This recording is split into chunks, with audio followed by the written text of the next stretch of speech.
Hi, y'all, and welcome back to Fe Más Faith. It's so great to have you here today. Leading up to what I'm going to share today, I've just been thinking about how, when I went to college, after I graduated, I've only ever worked in nonprofits, which, if you know, nonprofits, especially community-based nonprofits, are driven by issues of justice, issues of change that we need to see in our community. And I'm very certain that my generation, the millennials, and all the younger generations following us, Gen Z, and those following them, there's a hunger for justice. There's a hunger to see the gospel be an agent for change in our communities, that the gospel that we preach may be attached not just by personal transformation, but by community transformation. And I see that when I see young people disengage from a gospel that seems so irrelevant to their day-to-day. And especially when it comes down to the Latino community. I do think that especially the young people in the Latino community are drawn to the gospel and are drawn to God because he shows his love for justice and mercy in our communities. Now, this justice is one that is shaped by caring for our communities, for advocating for change in a way that creates an improvement in the lives of those who have been marginalized in our communities.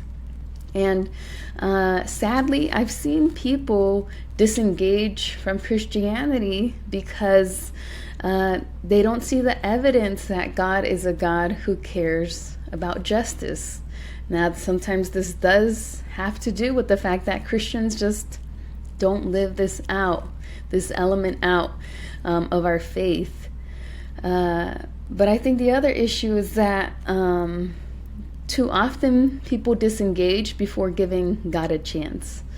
When I read the Bible and I learn about God and who he is, you will see in the Bible, throughout the whole Bible, but in particular, there are pockets of the Bible where God zooms in to an injustice and he acts on behalf of those that have suffered or have been victim of an injustice, and he acts on their behalf.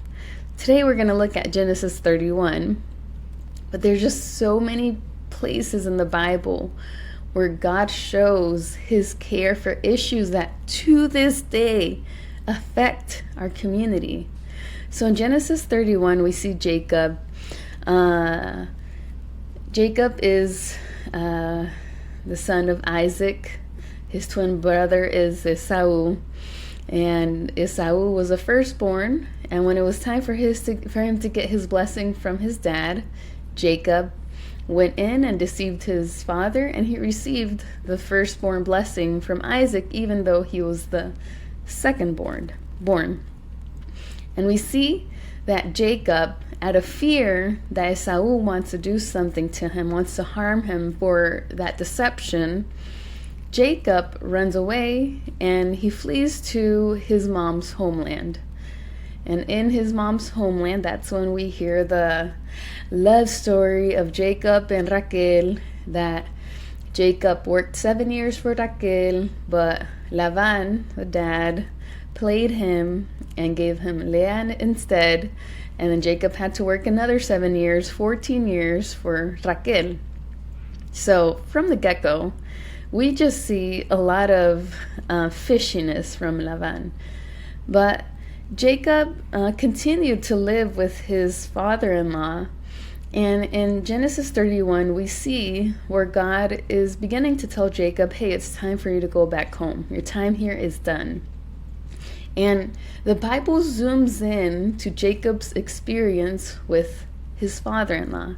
Genesis 31 begins talking about how Laban's son were complaining, saying, hey, Jacob got really wealthy off of my dad. But Jacob gives the backstory to this in verses 5 to 9. I'm going to read it for you.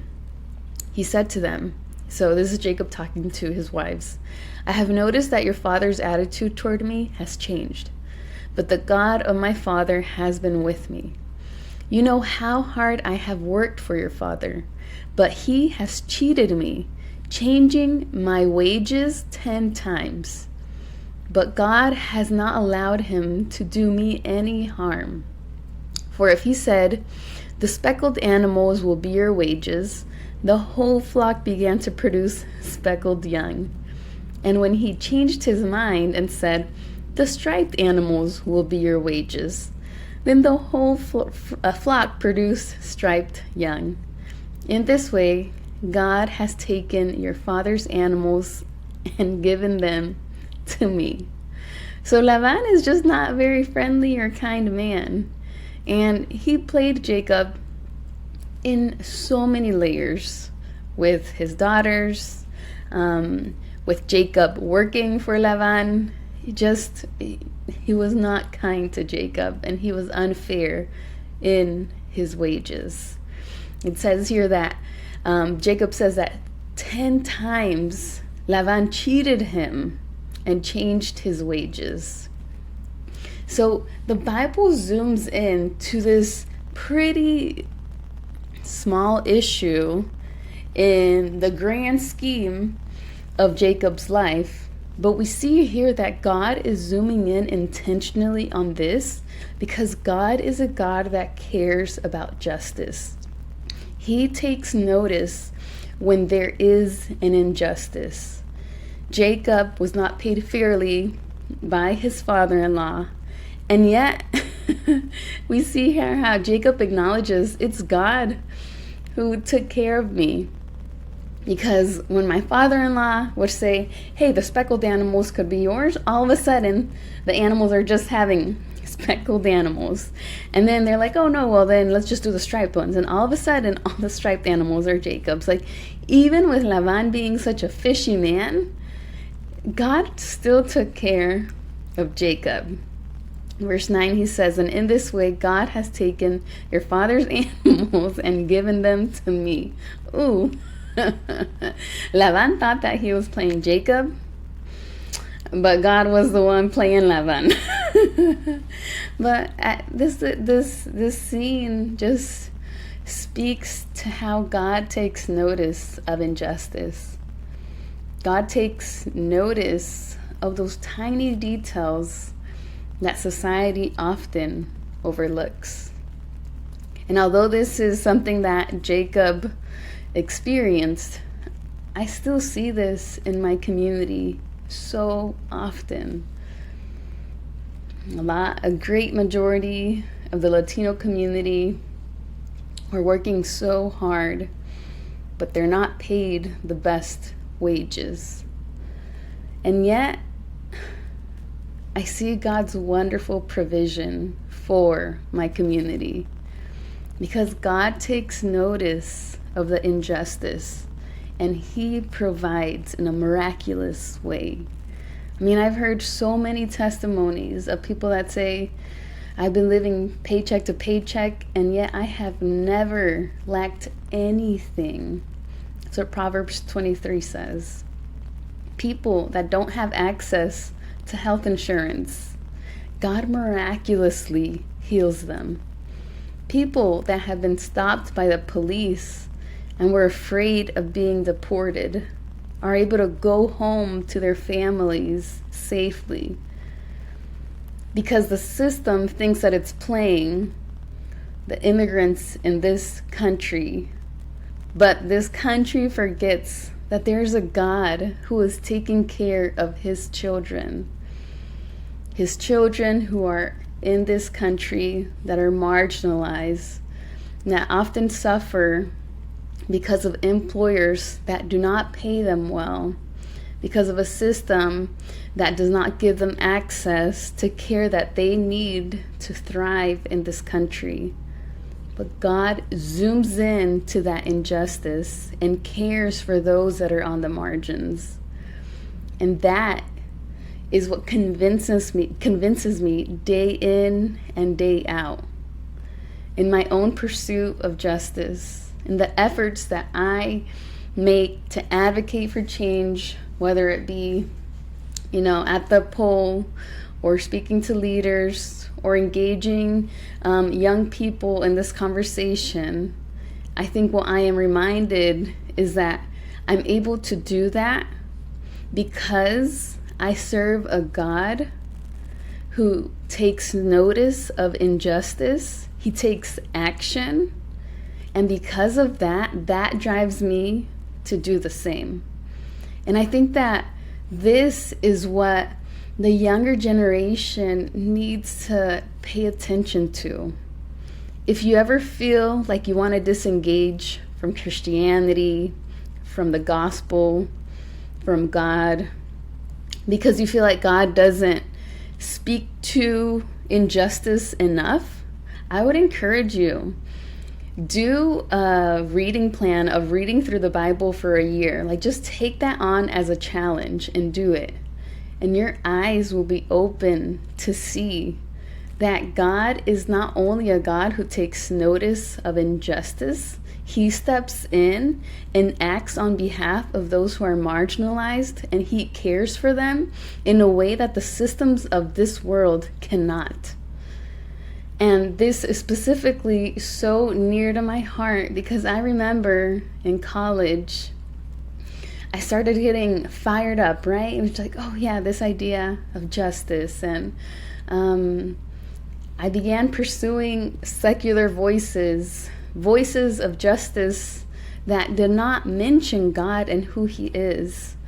And I remember taking this class called Prophetic Christianity in America.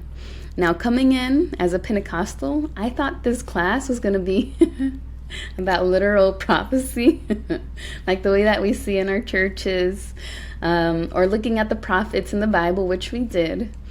But that class opened my eyes to see that being prophetic, I think as a Pentecostal, I've come to believe that it's a stranger telling you something about your life that nobody else knows.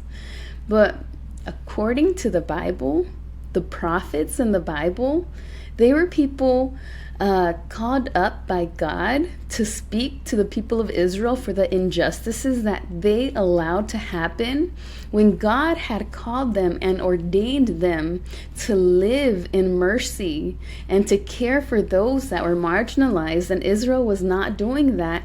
And that's why God called prophets to speak to that injustice. And that is what prophecy is. It's taking notice of the injustice and under the guidance of the Holy Spirit, speaking with power so that those who are listening can redirect and understand God's call for justice and act accordingly.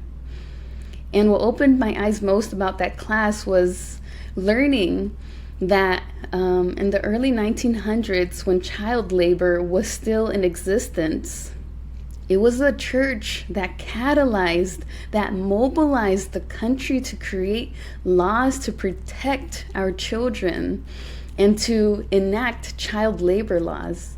Now today, 100 years later, that it's not even a concept for us. The idea of child labor, we all know it's wrong. And do you know why? Because the church did something about it in the early 1900s. And I think this is a reminder to the church. We got to wake up. We got to take notice of the injustice in our communities because we serve the God who cares about this. And because of that, we need to take action. So I hope this encourages you to engage with God through His Bible and to understand His heart for justice, because surely you're going to find some amazing things in the Bible. Well, thanks y'all for listening.